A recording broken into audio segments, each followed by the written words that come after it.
see I'll dog my face. So when it gets you on a corner, beat Charlie J.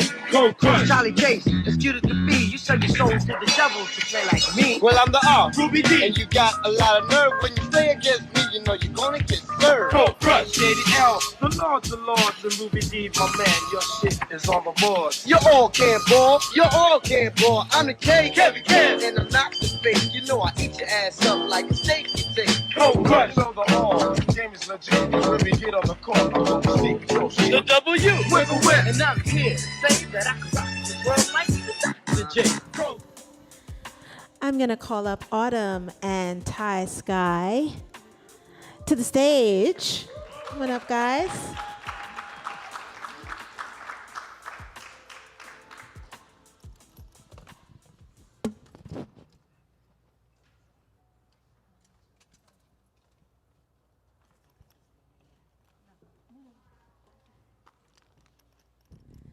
Come on up, grab a seat and a microphone. Come on up. So I want to say that for those of you guys in the audience with us today, this is the first time we're meeting in person.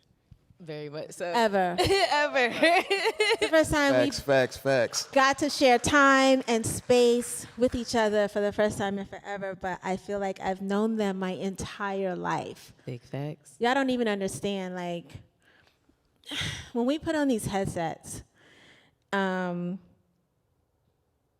are the same freaking people. Like, y'all have the same mannerisms, and it's the voice. And, like, I knew who they were instantly, right? And how long we been rocking? It has to be, how long have I been?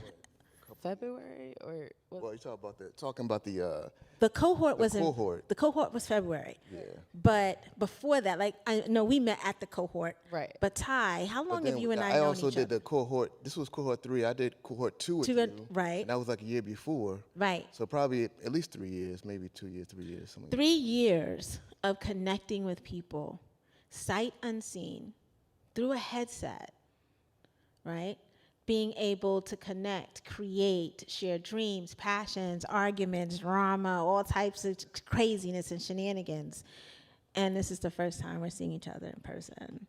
That's crazy to me. Anyway, please give them a round of applause.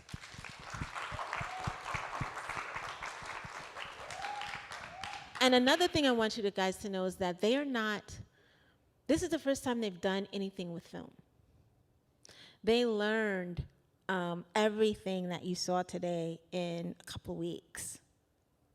No formal training, other than just I have a story and I want to see how it plays out, and this is the most affordable way to do it, and it's the coolest way to do it with the friends that I've made in the metaverse. They used AI a bit to help with that, and we'll talk about where AI was included in the process. But the actors you saw, people just like you and me, but they're using technology to create content. Now, while some of it may be awkward to the person that's never been in the metaverse, doesn't understand, but for the millions of people that are in the metaverse that understand the nuances of it, they get it immediately. They understand the movements, they understand the jerkiness, they understand what portaling is, they understand I can't get this headset off. Those people represent a specific demographic that spend money and subscribe to watch content. So it's starting to make a little bit of sense right now? Just a little bit? Okay. So now let's talk about the cohort. Walk folks through the cohort and what you guys learned. I'll shut up. I'll start. I was telling this story earlier. I was in Fashion Week in the metaverse. Can you believe that? Fashion Week in the metaverse? And I saw this avatar Harlem Film House. And I was like, what's that? So in the metaverse, you're able to see who you've came across. So I went there. I went to Harlem Film House. And I saw everything was blown away by everything that was going on. So I signed up to be a part of the cohort. And in February, I was able to meet wonderful people, learn so much from you, and even got help along the way. So that was my journey to meta film. Love it. Ty? And me, well, first of all, I want to say thank you, Boogie. Thank you for the Oh, opportunity. that's my name in the metaverse. Oh, yes, CR. Yeah, I'm sorry, Boogie. CR. You know, Metafilm Works and all of the, it's crazy the amount of mentors that you brought around this program that in maybe 100 lives, I would not have been able to come across a Warrington Hudlin or a Khalil Kane or a Tanya Teller or a Jamal Hodges or any other, many folks that came in to the metaverse to share their insight on the expertise of filming. So again, like I always wanted to tell stories, and you know, traditional film, it is expensive, right? Yes. And this is a very interesting and unique way to tell stories. I've been a huge sci-fi nerd all my life. I love like all the sci-fi films. I get excited, but I get excited when I see sci-fi films and I see characters that look like me, but it's a little too far in between sometimes. So to be able to put something, you know, people that look like us in front and behind the camera, because my cousin Franklin is here, and I think some of my earliest thoughts about stories in that kind of realm, like he was an avid comic book collector. I mean, comic books in the hundreds, you know, that kind of like sealed in the plastic type. And I would like just kind of look through some of those stories and like, oh, wow, this is crazy. This is crazy. So just to be able to tell stories like that is beautiful. Here's my thing. I want you guys to talk about like the process of creating your films. So for you guys to know, Autumn did The Ascenders, which was more of the music-inspired piece that you guys just saw, and Ty did Sunset. I want you guys to talk about the concepts behind your pieces and how the stories came about. And then we'll go into the production aspect of it, because you guys gotta hear what the production aspect of all of this was. It's just like you're on a set IRL. I'm sorry, in real life. For that. Go ahead, Autumn, you first. My purpose is to make enlightenment popular by creating conscious content. In the film, there's a song I created with Coke Bumaye, and we're speaking about the Jackson water crisis. When I went to Philadelphia, my hometown, Philadelphia, not Philadelphia, Pennsylvania, Philadelphia. We were on a water boil notice, so I started to look up because I never heard of a water boil notice ever, and I was like, "What is that? Why are people having to boil their water? Why is the water quality so bad here?" But it's not just here. It's a lot of different places. And this is a global issue that we're dealing with, a natural resource, water, something that we should be able to have for free, something that we should have of quality for free.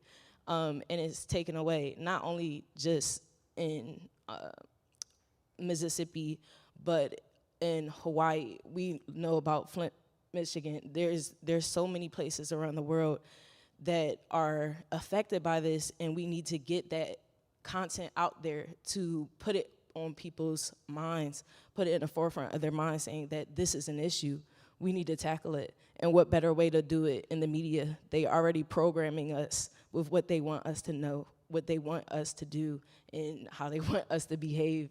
So we're disrupting all of that by putting out conscious content. She is so dope. Thank you, Z.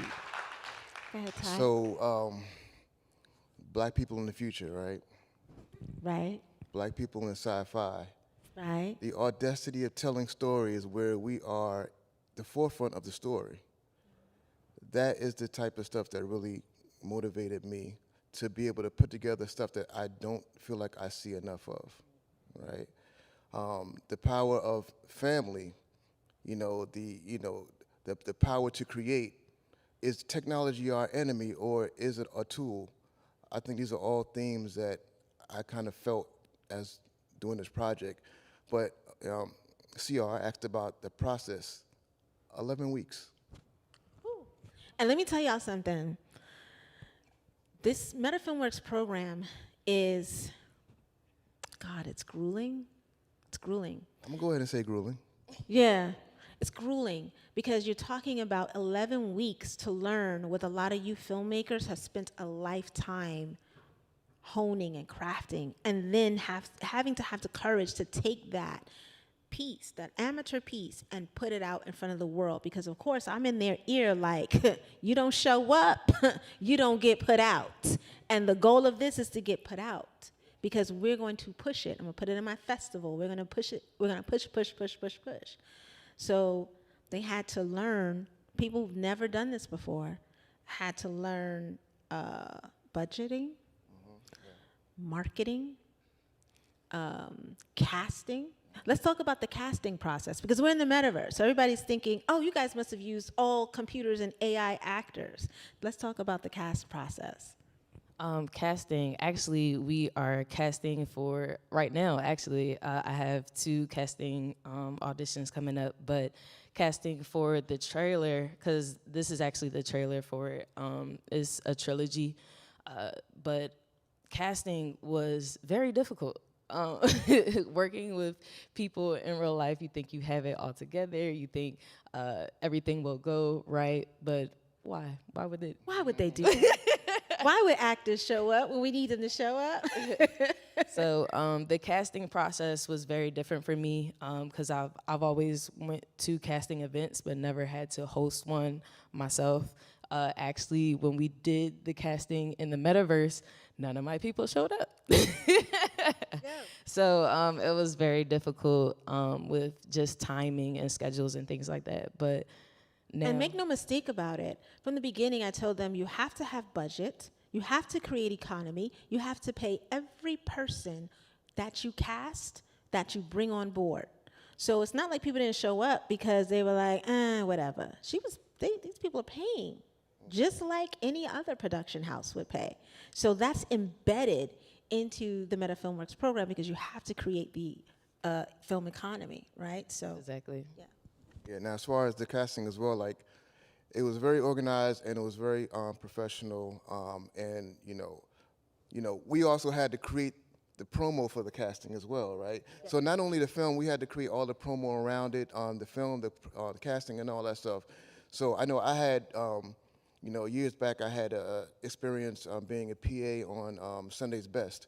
And so seeing that casting process happen and then seeing this casting process, there was a lot of similarities. You still had to go through the same rounds and you still had the same rules and everything. It's just that you could be casting a person that's in Japan or Canada or Atlanta or LA, and we're all in the same room. They're still reading their lines. All that, you're interacting. All that stuff. There's a lot of things that similar that when we talk about technology, it can help mitigate costs because now you don't have to fly somebody in, or now people don't have to travel across the country to audition. They have their headset, and we're all in the same room. Right. So one of the things I want to talk about is putting those people into avatar. So what you guys saw was, folks in their avatar, they're in their headset, they're moving around, they're doing all the things. As technology improves, and this is where AI also comes in. I'm sure everyone's heard of metahumans, right?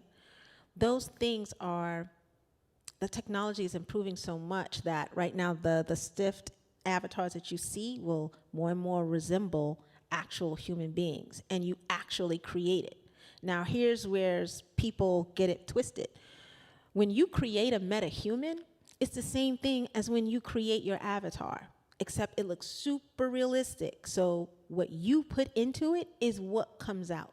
No one's stealing an identity or anything like that. Yes, it's backed by AI, but it's to help the process smooth.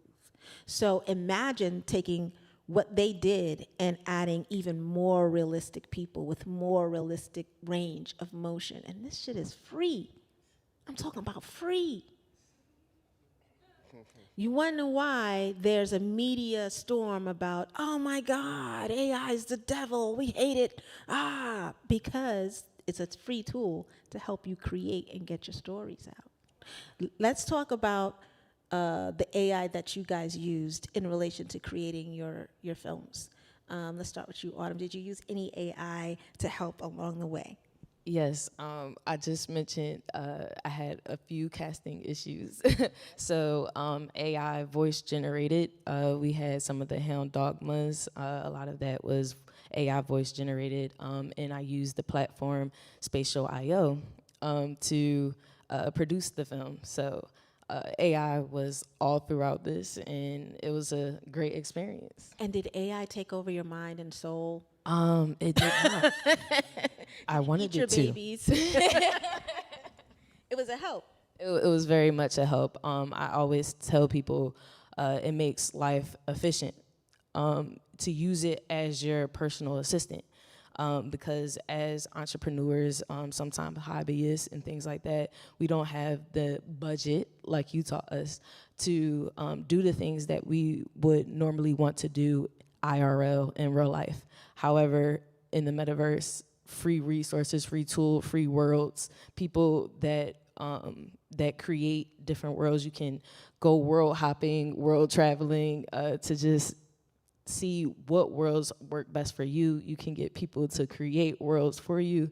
It's just an awesome tool. And when we say worlds, that's IRL, we call those locations. So imagine if you wanted to do a scene in Paris or something like that, and you needed a real life 3D kind of model. You'd normally have to book flights, get hotel, food. It's an expenditure. Metaverse, you can recreate the real thing, and no one can tell that it's different. Or you can animate it. You can do whatever the hell you want to do with it. So it really cuts that out completely. So it's definitely an economical way to create what you see in your head, even if it's just for proof of concept. So Ty, let's talk about your experience. So I would say where we are right now in AI and technology, as far as the metaverse and other things, probably like, and I'm gonna date myself, maybe like Atari, right? Atari 2600, 200, right? Where some things are pixelated, you can tell that things are, are sprites or animations, but like Boogie CR said. You could say Boogie. Just imagine with the rate of technology, 3 years from now, 5 years from now, when things are almost indistinguishable from reality, what you can do with it. So, the original question was about the technology, right? Yeah, how you how you used AI to create Sunset. So, technology, I think it's, the way I feel about technology and AI and all that is that leverage technology while protecting human creativity, right? I used AI, so maybe when it comes to, like, okay, you could sit down and say, hey, AI, give me a script, and it'll spit out something, but you need your vision, you need your creativity, you need your story, your unique perspective, your experience. You have to bring that into it, and maybe you can use AI as a tool to, maybe you have a dialogue that needs to be more like 5 seconds, but there's like too many words. You might say, AI, can you help make it just more concise? And it may come in with a suggestion, and then you go in there and you edit it and stuff like that. But it's a tool for productivity, like you said, locations, technology. You could have someone, a 3D environment artist, that could recreate this theater exactly. And through the metaverse, you can have people come in and interact and walk throughout the space and film it.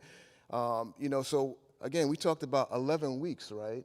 11 weeks. So the ability to create a film in 11, or a short in 11 weeks, think about what that can do for, saving on budgets. And when I think about that, I think about the possibility for creative folks to eat more, because now you can do more projects. Mm-hmm. So again, my thing is you have to create, you have to protect the creative, the human creativity, because AI is just basically a remix of existing ideas. So without the human experience, art won't evolve. There will be nothing unique about the story. It'll just be regurgitated. So you have to continue to bring that human element, emotions and feelings into it, or else it's not art anymore. Right. AI could never have had the experience of Sunset. Sunset is based on a true story. Sunset happened to us. The app that we I all got stuck met in the on. metaverse, y'all. I'm joking. Yeah. The app that we met on is called was called Altspace. We were, yeah. This is I would have met us as Meta Filmwork, but we were in Altspace. Altspace was like, okay, I'm gonna date myself right now, but how many of y'all remember Black Planet? Yeah. I remember Black Planet. It was like Black Planet, but you was there. I can't describe it anymore. The people that you met, remember when we be on Black Planet, you meet friends, you start to know people online? Well, imagine if those online people were manifested in front of you every single day in an avatar that you recognize as a representation of them, but you can talk to them just like you were talking to them over the text and writing, but they were standing in front of your face. After 3 years of that, obviously you become a family, right? Remember how we all felt when Black Planet shut down? We was like, what the fuck? Nobody want to go to MySpace. Then we all jumped to MySpace. Now we all on Facebook. You know what I'm saying? This is the evolution of that. Altspace was groundbreaking in that. So 3 years, we're together. He's throwing parties. We were having DJ battles. Listen, a DJ named Fred, he's a Metaverse DJ, he's right there in the back, can attest to it. Nina Crease. You did Fred? All right, what's up? Graham, okay, and Chris. We met there, and we became family, we bonded. I'm talking about fights, people hooking up, people cheating. It was, Yo, we cut a record in Nina Crease's studio in the metaverse. Yes, they cut records. When I tell you groundbreaking, and then one day the news came down that they were closing the app. The devastation that ensued, the feelings, the arguments, the tears, the parties, to close down. You know, we Black, so we's like, hey, we gonna celebrate. And we did. And we thought, damn, we wish that we could just stay. There's a palpable feeling of, we wish this was real, right? It was heartbreaking because we knew that there was nowhere that felt like home, where all of our people bonded together, where Black excellence was on display, as well as Black shenanigans, constantly. So Ty, when we were doing Meta Filmworks, he said, I'm gonna bring the story to the front and I'm gonna put my twist on it. What if we got stuck there? And he went through it and you guys saw it. But AI can't come up with that because that was a real human experience. But it allowed him to put it on the screen. It allowed him to become an Autumn real filmmakers. And when we say 11 weeks, we mean 11 weeks from not knowing anything about film to that. So right now I'm gonna open up the floor because I know we got times and we got time and stuff. We got time today. And we got time today. Yes. Oh, there's microphones in the back, so if you guys have questions, just run to the back and grab a microphone and you can ask your questions. Good evening, everyone. I have a statement and a question.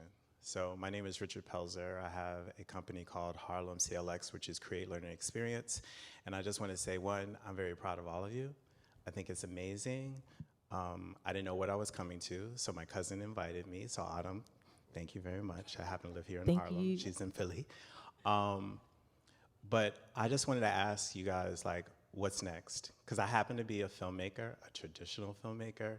And yes, it took me 11 months to do my film. So when I hear 11 weeks, I'd be cracking up. But I think that this is really great. So what's next? I mean, I do think that when it comes to revenue and money, we're all trying to make it. So I always say the more you show, the more business we can do, because we're in show business anyway, right? That's right. So yeah, I just wanted to know what's next. Well, what's up, Cousin Richard? How you doing? Thank you for coming through.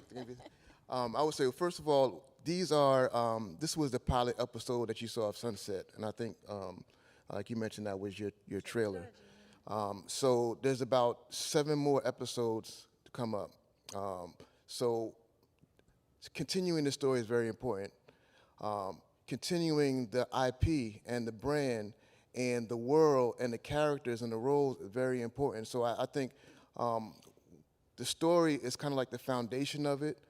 But there's so much economy that you can build around the story, especially when it's an original story. whether it's merchandise, whether it's licensing, whether it's, Show off the merch. Got to show them the merch. you know what I'm saying? Yes. Like, And all of them. Sunset merch. Sunsetseries.tv, sunsetseries.tv, you can Yeah. watch the episode and you can get some merch, And all of them were trained on that as well as part of the 11 weeks, merchandising, marketing. So, and stuff I at the mean, beginning. yeah, sorry. So yeah, just pushing it forward, pushing this forward, and then also pushing new stories forward and pushing the technology, and again, keep bringing in that human creativity to push things to the next level. What's next for Ascenders? Like I said, this is the trailer for a trilogy. We have songs coming out that we're producing. We have NFTs. We have merch. There's a lot that's going to be coming up from this. We plan on doing tours where we go to the different cities that are affected, and we do water distribution. There's a lot that's going to come in the pipeline with this project, and I'm just very excited that all this started with Boogie. So, aw. These are just two of the Meta Filmworks, Meta Filmmakers, right? So we had a class of 8. Usually we're on our 3rd cohort. This was the showrunner edition. So they've created series. So I'm with them for the long haul. As long as they want to keep creating episodes, I'm with them. Harlem Film House is with them. That means you guys are with them as well, because they're going to need our support, right? So Meta Filmworks is, I think we open up the next cohort maybe next month. Jesus. Woo, woo. While still working on these productions. So creating film economy in the metaverse is super important. What I want to do is get more of our IRL directors to grab headsets or computers and join us. I dragged Jamal Hodge. Look, Jamal, you see him? I dragged Jamal Hodge into the metaverse. Warrington Hudlin met me there. He's in charge of, he oversees our metaverse programming. Meta Filmworks should be in every school, in every center. I'm begging my my mentor, KC, to let me bring it here to Schaumburg. It's super important that we teach how to create film economy if it doesn't, if the powers that be don't give us a piece of the pie. We all know we're striking right now. We know what's happening. But as independents, that shit never really messed with us in the first place, because we've always had to pull it from the mud. Hi, I know you have a question. I just wanted to say hi to Ty. What's up, man? DJ, my DJ brother in the metaverse. What's up, man? Hey, we done DJ'd in the metaverse together. You know what I'm saying? He was doing the DJing for Builders Got Talent. Oh yes. We DJ'd Yes. together on there. So Alt Space, like I said, if you guys don't know nothing about Alt Space, that was a big heartbreak for everybody. Yeah. Because that was the meeting spot. You know what I'm saying? And everybody's like, where are we gonna go next? Right. So, and that's, like I said, this right here is what is important to us, because we got to create our next space. You know what I'm saying? Creating our next space. Me and Nina's, we still in Tribe, you know, and we use that as a space for, creating everybody else. We do DJing in Metaverse. You know what I'm saying? The Metaverse is a big space for everybody. If you got an idea, that's where it's going to be. You can bring it out. Yeah. Whatever you want to create. Facts. Whatever you want to create. Yeah. So, props to you guys. All right, and just like Adija and Fred said, we basically carved out we brought our culture into the metaverse. Right. It was basically, originally it was a very, not to say corporate is a bad thing, but our culture was not in there. So we carved out something that made it pop. When we said, hip hop, DJing, all that stuff within the metaverse clubs and creating music and creating records and artists and showcases, Right. It did not exist before we got there. did not exist. We put our stamp on that culture within that technology and really made it feel like something. Right, and they keep saying, I have the white corporations come to me all the time, and they're like, I'd love to pick your brain for a minute. How you guys do this? And it's like, no, pay me. Fuck you, pay me. And pay my people, and we'll show up, and we'll create programming for you. Or give us an interest in that app you're creating. we want a stock. We want a piece, we want a seat at that table. And then at that point, they're like, oh, well, yeah. Go ahead with your $50 million app that you can only get 3 people to. You know what I'm saying? So, I'm sorry, I could go on forever. Who's next? Hey, Z. Hey. What's up, Autumn Tide? Good to see you Hello, guys hello. in See you the in real flesh. life. In the flesh. I just wanted to say that how proud I am of you guys. I remember when you guys was first starting out, putting it together, and to see where you went from concept to execution, it's a beautiful thing. So I just want to celebrate y'all and say congratulations. Jamal, Thank you appreciate so you, man. Being very generous with your time and dropping them gems, man. We appreciate So many gems. No, it's no problem. I mean, and we're here to celebrate, but I think it's important for people that are curious as well to talk about some of the challenges you had to overcome. So if you have any stories about some of the challenges you had to overcome and what did you learn from that and how did it force you to grow as a filmmaker, I think that would be some cool stories, give some hope to people that might want to just start out. I think you mentioned casting, so I'll let you talk about that part of it if that's what you want to talk about. But there's a lot of pieces that. So the technology, first of all, is a big challenge because you do need to have a high expertise in the technology and how metaverse works. And not only that, once you get past that, how do you actually film in the metaverse? How do you recreate your shots in the metaverse? How do you get the quality that you want to get within the metaverse? So that's a whole nother discipline within itself, right? Locations, right? You can't just go and show up in someone in real life and be like, hey, I want to use this location, get licensed or whatever. You have to either find or most of the time build or have someone build. So you need a 3D artist that's going to be able to come in there and build the locations. That's going to be able to build the avatars, from your concepts and from your mood boards. So, there is a lot of let's be real. There's a little herky-jerkiness going on in there, right? But so you have to edit around a lot of kind of weird things that can happen beyond your control in the metaverse when you have on the platform. Sometimes, you get a drop in internet, so avatar just freezes like this, and it looks weird. So there's a lot of things you got to do to kind of edit around and be creative to make it a little bit more seamless and be able to suspend that belief so that you can focus on the story and not focus on the quirks of the technology. I already spoke about the casting issues, but I wanted to kind of piggyback off of what you said. The education, teaching people how to use the equipment.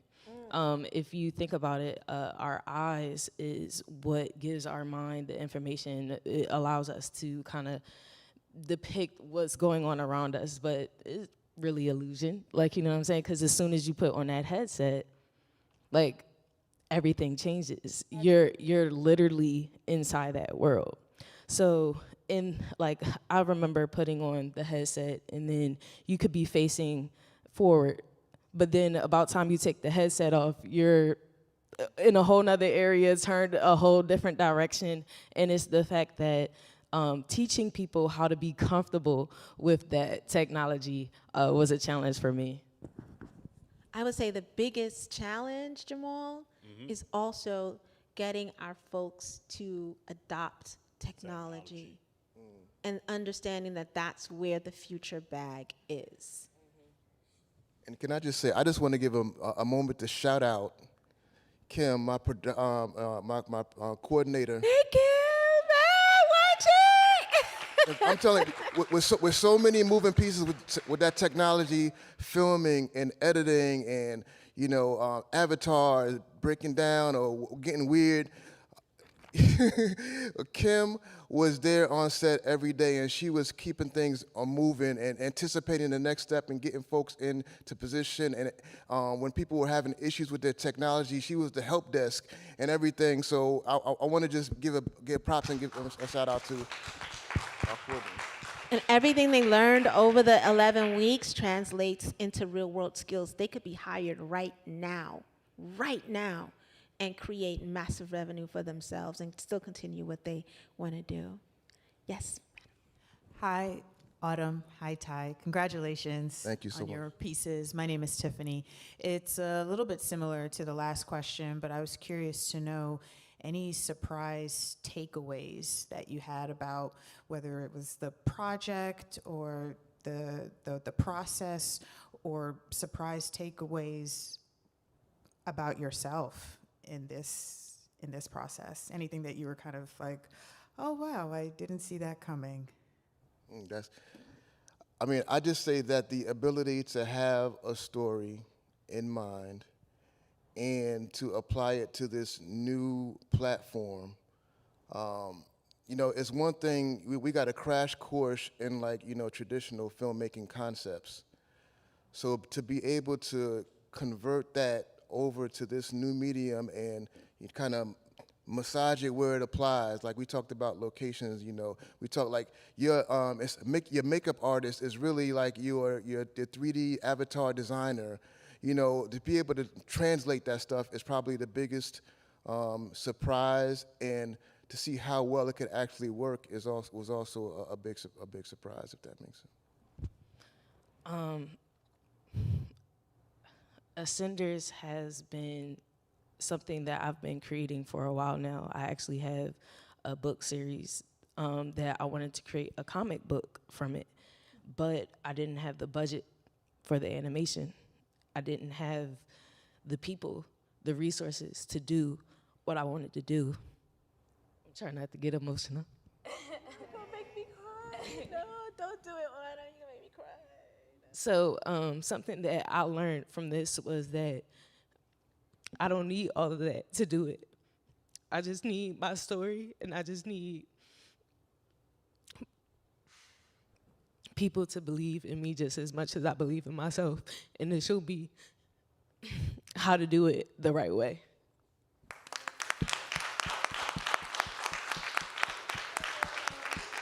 Damn it. I'm sorry. Can't be no punk. Listen, in the Met, don't tell nobody that we was up here crying. Like, huh? Don't tell 'Cause they nobody we won't was up here believe us. crying. Brother in the back. I think we had that recorded. Hello, everybody. My name is Osundu. Hold on one second. Something bend in here. My name is Osundu Tambo, martial artist, fight scene choreographer, actor. And to be quite honest, I saw a post today on FB by this man here, Jamal Hodge, saying there was a contest today for some acting at like 5. I was like, yes, act up, let's go. I'm part of that. We can do this. They could get the smoke. And I came and saw this. So, and man, how enlightening. I mean, I've heard a lot of the debate about AI, and I know a lot of, it's a really touchy topic right now, and how it's affecting our craft and what we do. And what you broke down just made it make sense. You know what I mean? It's like, I'm seeing it now a lot more constructively. I'm seeing it as a means by which to surmount obstacles, which is a huge thing in the process for a lot of us. I mean, I've got a lot of ideas that, I've wanted to, get out there myself. And of course, this stimulated more of those, especially the second project that was up there, in which they were found in this other world. I was just telling Jamal, it's like I've got a whole, set of ideas. It's a whole series just on that. And his question to me was, yeah, but you got the money for that? So I was like, no, but we could get the money. How do we get the money? So, Get to the bag. But with the metaverse, you get the money for a headset and you connect with us. You come to Meta Filmworks. We'll get it done. It won't cost you nothing other than the budget that you need to pay the people that come to support you. And that's all it is about: community, connection, and the evolution of our stories and how we tell them. And to be able to utilize a tool, because I was already on Spatial. I was already on there meeting people, doing different things. And to be able to utilize it for my actual story and utilize it as a tool for me was something that I didn't even think about. So, like I said, I use it all the time. Never used it to try to create a comic or create a film or create a short or anything like that. So this has been amazing. And so I would say, like, so technology, it's neither good nor bad. There's no morality to the technology itself. It's how you use it, A tool. right? Yes. It's a tool. So just like you could be on your phone all day just doing endless scrolling, or you can be on the phone and you could learn how to create anything. So it's kind of, there's a song by Fela Kuti, "Water Get No Enemy," right? And it's because like water can sustain life. It can grow crops. You know, you drink it to be hydrated, but it can also flood. It could also drown. You know, so but the thing is, water has no enemy because the water is not the enemy. It's how it's used. It's actually what's happening. You know, say like a camera is a technology, but a camera on its own, there's no art to it. Just sitting, you need the human vision to pick it up. You need to use human to focus on the right thing and to focus on story to make that technology make sense. Now, you can also take that same camera and you could do some horrible things with it, right? But so I would say make sure that we're supporting the people who are using technology in the right way to elevate our creativity and our stories, and not folks who are just gonna use it and abuse it or just say, give me a story, and then whatever it spits out first, create that as if, you know, that's not the art, that's not the vision of it, you know? The last thing I want to mention before we get into ACT UP is monetization. So we talked about the feel-good part of what we do, but the other side of it is you're like, okay, well, that's cute, but how y'all making money with this? I'll tell you how. We created, before we got into Meta Filmworks, we created a series called Becoming the Moets. And Ty can attest to this. Nina can attest to it. Every week, I would create this episode, and I would put it out weekly. 300 people, 300, think about it, the size of this theater, 300 people, wherever they were in the world, would put on their headset, come into the app, come into our theater to watch it every single week for 10 weeks.